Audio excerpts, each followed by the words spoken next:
ಯಾರೋ ನಮ್ಮ pollution control board notice ಹೋಗಿ ಇದನ್ನ ನಿಲ್ಲಿಸ್ಬಿಟ್ಟು ಬಿಗ್ ಬಾಸ್ ನನಗೆ ಬಹಳ ನೋಡಿದೆ ಟಿವಿಲಿ ಮತ್ತೊಂದು ರಿಯಾಕ್ಷನ್ ಎಲ್ಲ ಎಂತಕ್ ಮಾಡಿದ್ರು ಏನೋ ಗೊತ್ತಿಲ್ಲ. ತಕ್ಷಣ ಇಮಿಡಿಯೇಟ್ ಆಗಿ ನಾನು ಇಂಟರ್ವ್ಯೂ ಆಗ್ಬೇಕಾದಂತ ಅನಿವಾರ್ಯತೆ ನನಗೆ ಬಂತು. ಯಾಕೆಂದ್ರೆ ಅದರಿಂದ ಎಷ್ಟು ರಿಯಾಕ್ಷನ್ಸ್ ಇರ್ತದೆ, ಪಬ್ಲಿಕ್ ಅಟೆನ್ಷನ್ ಇರ್ತದೆ ಅಂತ ಕೂಡ ನನಗೆ ಅರಿವಿದೆ. ಏನಂತ ದೊಡ್ಡ ಪೊಲ್ಯೂಷನ್ ಏನು ಪೊಲ್ಯೂಷನ್ ಮಾಡ್ತಾರೆ ಶೂಟಿಂಗ್ ಮಾಡ್ಬೇಕಾದ್ರೆ, ಇವೆಲ್ಲ ಬೇಡಪ್ಪ ಅಂತೇಳಿ ಆಫೀಸರ್ಸ್ಗಳಿಗೆ ರಾತ್ರಿ ಓಪನ್ ಮಾಡಿಸಿ ಮಾಡಿಕೊಟ್ಟೆ. ಇರ್ಲಿ, ಇವತ್ತು ಇಂಡಸ್ಟ್ರಿ ದೊಡ್ಡ ಬೆಳೆದಿದೆ, ಕಾಂಪಿಟೇಷನ್ ಜಾಸ್ತಿ ಆಗಿದೆ, ಟಿವಿಗಳು ವಿಪರೀತ ಬಂದಿದೆ, ಎಷ್ಟೋ ಟಿವಿಗಳೆಲ್ಲ ಮುಗೋಗಿದೆ, ಎಲ್ಲ ಕೂಡ ಆಗ್ತಾ ಇದೆ. ಮೊದಲೊಂದು ಇತಿಹಾಸಕ್ಕೂ ಕೂಡ ಈಗ ಟೆಕ್ನಾಲಜಿ ಎಷ್ಟು ಚೇಂಜ್ ಆಗಿದೆ. ಆರ್ಟಿಫಿಷಿಯಲ್ ಇಂಟೆಲಿಜೆನ್ಸ್ ಈಗ ಬಂದ್ಬಿಟ್ಟು ಈಗೇನು ಯಾವ್ದಾರ ಒಂದು ಬೇಕಾದ್ರೆ ಹೊಸದಾಗೆ ಈಗ ಇವ್ರು ನಟನೆ ಮಾಡ್ದೇನೆ ಅನಂತ್ನಾಗು ಇವ್ರನ್ನ ತಿರ್ಗಾ ಹೊಸದಾಗಿ ಇವತ್ತು ಆಕ್ಟ್ ಮಾಡ್ತಾ ಇದಾರೆ ಅಂತೇಳಿ ಹೊಸ ಒಂದು ಸೃಷ್ಟಿ ಮಾಡೋಂಥ ಅವಕಾಶ ಇವತ್ತೆಲ್ಲ ಕೂಡ ಟೆಕ್ನಾಲಜಿ ಅಷ್ಟು ಬೆಳೆದಿದೆ. ಹಳೆ ಕಾಲನೇ ಬೇರೆ, ಈಗಿನ ಕಾಲನೇ ಬೇರೆ, ಹೊಸ ಇದು ಮುಂದಕ್ಕಿನ್ನ ಜಾಸ್ತಿ ಆಗ್ತಾ ಇದೆ. ಸೊ ಇಡೀ ಪ್ರಪಂಚ ಈ ಇಂಡಸ್ಟ್ರಿಗೆ ಬಹಳ ದೊಡ್ಡ ಗೌರವನ ಕೊಟ್ಕೊಂಡು ಬಂದಿದೆ.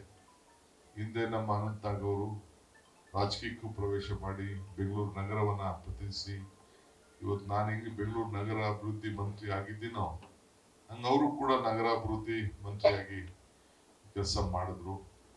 ಯಾವ ಕಾಂಟ್ರವರ್ಸಿಗೂ ತಗೊಳಕೊಳ್ಳಿಲ್ಲ, ಏನು ಮಾಡಲಿಲ್ಲ. ಅವ್ರಿಗೆ ಏನಾಗ್ತದೋ ಸಹಾಯ ಮಾಡಿ ಇವತ್ತು ಅವರು ಕೂಡ ಕೆಲಸ ಮಾಡಿ ಸದ್ಯ ಇಷ್ಟು ನೋಡಿದಾಗ ಇವತ್ತು ಅವ್ರ ವಯಸ್ಸಿನ ಅವ್ರ ಡೇಟ್ ಆಫ್ ಬರ್ತ್ ಹೇಳಿದ್ರು. ಇಲ್ಲಿ ನೋಡಿದ್ರೆ ಇನ್ನ ನೋಡಿದ್ರೆ ಹುಡುಗ ನನ್ನಕ್ಕಿಂತ ಚಿಕ್ಕದಾಗೆ ಕಾಣ್ತಾ ಇದ್ದಾರೆ. ಬಹಳ ಸಂತೋಷ. ಅವ್ರಿಗೆ ನಾನು ವೈಯಕ್ತಿಕವಾಗಿ ಅವ್ರಿಗೆ ಅಭಿನಂದನೆ ಮಾಡಂತ ಪುರಂದರಸ ಒಂದ್ ಕಡೆ ಒಂದು ಮಾತು ಹೇಳ್ತಾರೆ.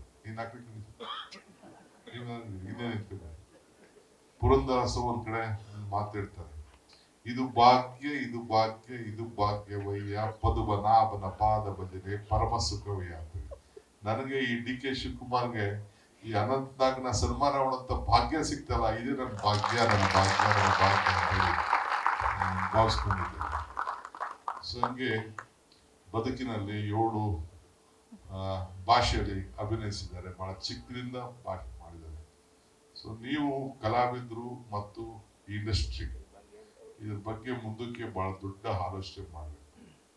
ಏನು ಮಾಡಕ್ಕಾಗಲ್ಲ, ಇವತ್ತು ಬಹಳ ಕಾಂಪಿಟೇಷನ್ ಇದೆ. ಈ ಕಾಂಪಿಟೇಷನ್ ಅಲ್ಲಿ ನೀವು ಬದುಕಬೇಕು, ನಾವು ಬದುಕಬೇಕು. ಎಲ್ಲ ಥಿಯೇಟರ್ಗಳೆಲ್ಲ ಹೋಗ್ತಾ ಇದೆ, ಎಲ್ಲ ಸಿಗಲ್ಲ. ಥಿಯೇಟರ್ಗಳೆಲ್ಲ ತೆಗೆದ್ಬಿಟ್ಟು ಈಗೆಲ್ಲ ಕಮರ್ಷಿಯಲ್ ಆಕ್ಟಿವಿಟೀಸ್ಗೆ ಹೋಗ್ತಾ ಇದೆ, ಥಿಯೇಟರ್ಸೇ ಕಡಿಮೆ. ಆಮೇಲೆಲ್ಲ ಮನೆಗಳಲ್ಲೇ ಇದನ್ನ ಹಾಕೊಂಡು ಇದನ್ನ OTP ಹಾಕೊಂಡು ನೋಡುವಂತ ಒಂದು ಸಂದರ್ಭ ಈಗ ಬಂದಿದೆ. ಸೊ ಆಗ ಇದು ಒಂದು ಇಂಡಸ್ಟ್ರಿಗೆ ಟೆಕ್ನಾಲಜಿ ಬಂದಾಗ ದೊಡ್ಡ ಸಮಸ್ಯೆನೇ ಇದೆ. ಅದಕ್ಕೆ ನೀವೆಲ್ಲ ಕೂಡ ಇದರ ಬಗ್ಗೆ ಏನೇನು ಆಗ್ಬೇಕು ಅಂತೇಳಿ ಪರಿಶೀಲನೆ ಮಾಡಿ ಸರ್ಕಾರದ ಮೇಲೆ ಒಂದು ವರದಿ ಕೊಡಿ. ನಾವು ಎನ್ಕರೇಜ್ ಮಾಡಕ್ಕೆ ನಾವೆಲ್ಲ ಬದ್ಧವಿದ್ದೇವೆ. ಥಿಯೇಟರ್ ಕಟ್ಸ್ಬಿಡ್ತಾರೆ, ಒಂದು ಥಿಯೇಟರ್ ಕಟ್ಟೋದು, ಸಿನಿಮಾ ಮಾಡೋದು, ಎಷ್ಟು ಸಿನಿಮಾ ಸಕ್ಸಸ್ 10 ಮಾಡಿದ್ರೆ 1-2 ಸಕ್ಸಸ್ ಆಗೋದೇ ಕಷ್ಟ. ಈ ಕೆಲವು ರಾಜಕಾರಣಿಗಳು ರಿಯಲ್ ಎಸ್ಟೇಟ್ ಅವರೆಲ್ಲ ಬೇಕಾದಷ್ಟು ಟ್ರೈ ಮಾಡ್ತಾ ಇದ್ರೆ ಬರೆದ್ರು ವಾಪಸ್ ಹೊರಟೋದ್ರು ಅವರೆಲ್ಲ.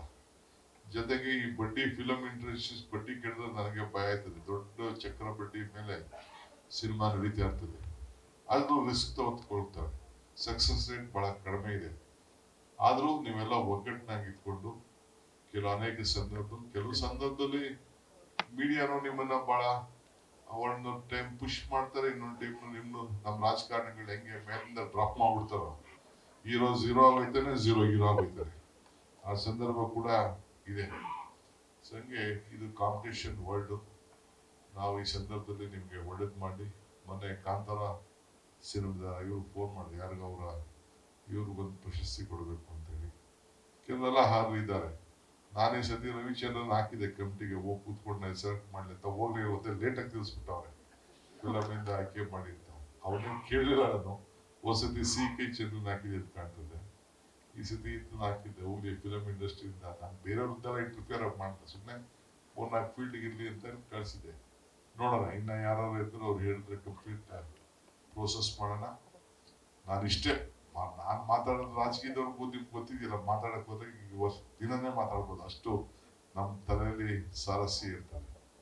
ಒಂದು ಯಾವ ನಿಸ್ವಾರ್ಥದ ಒಂದು ತಂಗ ಶ್ಲೋಕ ನಮ್ಮ PM ಬರ್ಕೊಟ್ಟಿದ್ದ, ಏನೋ ಮಾತಾಡೋದು, ಪರೋಪಕಾರಯ ಫಲಂತಿ ವೃಕ್ಷಾಯ, ಪರೋಪಕಾರಯ ವಹಂತಿ ನದ್ಯಾಯ, ಪರೋಪಕಾರಯ ಇದತ್ತಿಗಾವ, ಪರೋದಕ್ಕಾಗಿ ಎದ ಶರೀರಂ. ಅಂದ್ರೆ ಈ ನದಿ ಇದೆಯಲ್ಲ, ಈ ನದಿ ಹರಿತಾ ಇರ್ತದಂತೆ, ಅದು ಯಾರಿಗೂ ಏನು ಬೇರೆಯವ್ರಿಗೇನು ಉಪಯೋಗ, ಅದಕ್ಕೆ ಸ್ವಂತಕ್ಕೇನು ಉಪಯೋಗ ಇರುತ್ತೆ.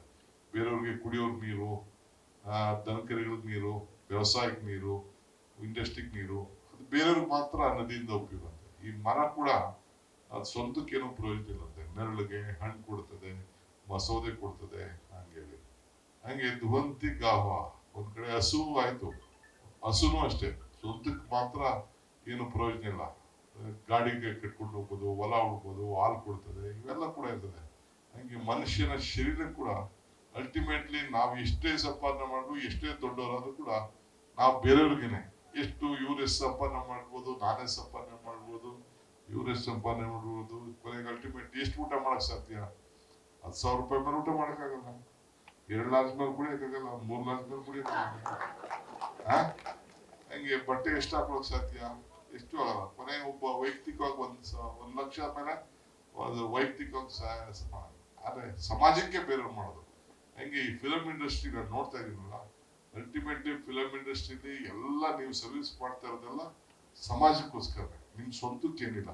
ಹಂಗೆ ಇವರು ಕೂಡ ಇವತ್ತು ಅನಂತ್ ನಾಗ್ ಅವರು ಅವರ ವ್ಯಕ್ತಿತ್ವವನ್ನ, ನಿಮ್ಗೊಂದು ದೊಡ್ಡ ಕೊಡುಗೆ, ಇವತ್ತೇನವ್ರಿಗೆ ಪ್ರಶಸ್ತಿ ಬಂದಿದೆಯಲ್ಲ, ರಾಜ್ಕುಮಾರ್ ಆದ್ಮೇಲೆ ಬಂದಿದ್ದಲ್ಲ, it ultimately for the industry.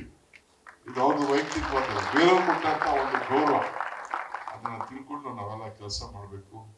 So ತಮ್ಗೆ ನಾನು ಹೇಳೋದಿಷ್ಟೇ, ದೇವ್ರು ವರನ ಕೊಡುದಿಲ್ಲ, ಶಾಪನ ಕೊಡುದಿಲ್ಲ, ಅವಕಾಶ ಮಾತ್ರ ಕೊಡ್ತಾರೆ. ಈ ಅವಕಾಶ ಕೊಟ್ಟಾಗ ನಾವು ಯಾವ ರೀತಿ ಉಪಯೋಗಿಸ್ಕೊಂಡು ಹೋಗ್ತೀವಿ ಅನ್ನೋದು ಬಹಳ ಮುಖ್ಯ. ಆದ್ರಿಂದ ಮನುಷ್ಯನ ಹುಟ್ಟು ಅಕಸ್ಮಿಕವಾದ್ದು, ಸಾವು ಅನಿವಾರ್ಯ, ಜನನ ಉಚಿತ, ಮರಣ ಖಚಿತ. ಈ ಹುಟ್ಟು ಸಾವಿನ ಮಧ್ಯದಲ್ಲಿ ನಾವು ಏನ್ ಮಾಡ್ತೀವಿ ಅಂತ ಬಹಳ ಮುಖ್ಯ. ಹಂಗೆ ಅವರ ಬದುಕಿನಲ್ಲಿ ಒಂದು ದೊಡ್ಡ ಸಾಧನೆ ಮಾಡೋದಕ್ಕೆ ಇವತ್ತು ನಿಮ್ಮೆಲ್ಲರ ಪರವಾಗಿ ಸರ್ಕಾರ ಅವ್ರಿಗೆ, ಕೇಂದ್ರ ಸರ್ಕಾರ ಅವ್ರಿಗೆ ಗೌರವವನ್ನು ಸಲ್ಲಿಸಿದೆ. ಭಗವಂತ ಅವ್ರು ಒಳ್ಳೇದು ಮಾಡಿ, ಅವ್ರ ಕುಟುಂಬಕ್ಕೂ ಒಳ್ಳೇದು ಮಾಡಿ, ಅವ್ರ ಅಭಿಮಾನಿಗಳಿಗೂ ಕೂಡ ಶುಭ ಹಾರೈಸಿ, ಎಲ್ಲ ಕೂಡ ಈ ಸಾಧನೆ, ಈ ಪ್ರಶಸ್ತಿ ನಿಮ್ಮೆಲ್ಲರಿಗೂ ಕೂಡ ಸೇರಿದ್ದು ಅನ್ನೋದು ಭಾವಿಸಿ ನನ್ನ ಮಾತನ್ನು ಮುಗಿಸ್ತೀನಿ. ನಮಸ್ಕಾರ. ನಿಮಗೆ ಬೇರೆಯವ್ರಿಗೆ ಟೈಮ್ ಕೊಟ್ಟಿದ್ದೀನಿ, ಮೊದಲೇ ಬಂದು ಲೇಟ್ ಆಗಿ ಬಂದಿದ್ದೀನಿ, ಕ್ಷಮಿಸ್ಬೇಕು. ಅದಾದ್ಮೇಲೆ ನಂಗೆ ಇನ್ನೊಂದು 2-3 ಕಾರ್ಯಕ್ರಮ ಇದೆ. ಮಧ್ಯೆ ಸ್ವಲ್ಪ ಕೆಮ್ಮು ಸಮಸ್ಯೆ ಆಗಿತ್ತು, ಸ್ವಲ್ಪ ಲೇಟ್ ಆಯ್ತು, ನನಗೆ ಒಂದು 4-5 ಇದಾಯ್ತು. ಬೇರೆ ಯಾವ್ದಾದ್ರು ಸಂದರ್ಭದಲ್ಲಿ ಬರ್ತೀನಿ ಫಿಲಂ ಚೇಂಬರ್ಗೆ. ನನ್ ಕೋಪ ಇದೆ ಅವ್ರ ಮೇಲೆಲ್ಲ, ಇರ್ಲಿ, ಈಗ ಅದನ್ನ ಮಾತಾಡಕ್ ಹೋಗಲ್ಲ. ನಾನು ಇರೋದು ಹೇಳ್ತೀನಿ ಕಣೆ ನಾನು. ಸೊ ಬಹಳ ಎಲ್ಲ ಹಳೆ ಹಿರಿಯ ಕಲಾವಿದರನ್ನೆಲ್ಲ ಭೇಟಿ ಮಾಡಿ ನೋಡುವಂತ ಒಂದು ಭಾಗ್ಯ ಸಿಕ್ತು. ನಿಮ್ಮೆಲ್ಲರೂ ಕೂಡ ಮತ್ತೊಮ್ಮೆ ನಮಸ್ಕಾರ ತಿಳಿಸಿ, ಗೋವಿಂದರವರೇ ಬೇರೆ ಮಾಡ್ಕೋಬೇಡಿ, ಎಲ್ಲರೂ ಕೂಡ ವಂದಿಸಿ ಶುಭ ಹಾರೈಸಿ ನನ್ನ ಮಾತು ಮುಗಿಸ್ತೀನಿ. ನಮಸ್ಕಾರ. ಇಂಟ್ರೆಸ್ಟಿಂಗ್ ಮತ್ತು ಇನ್ಫಾರ್ಮೇಟಿವ್ ವಿಡಿಯೋಗಳನ್ನ ಮಿಸ್ ಮಾಡ್ಕೋಬೇಡಿ, ಈಗಲೇ ಸಬ್ಸ್ಕ್ರೈಬ್ ಮಾಡಿ.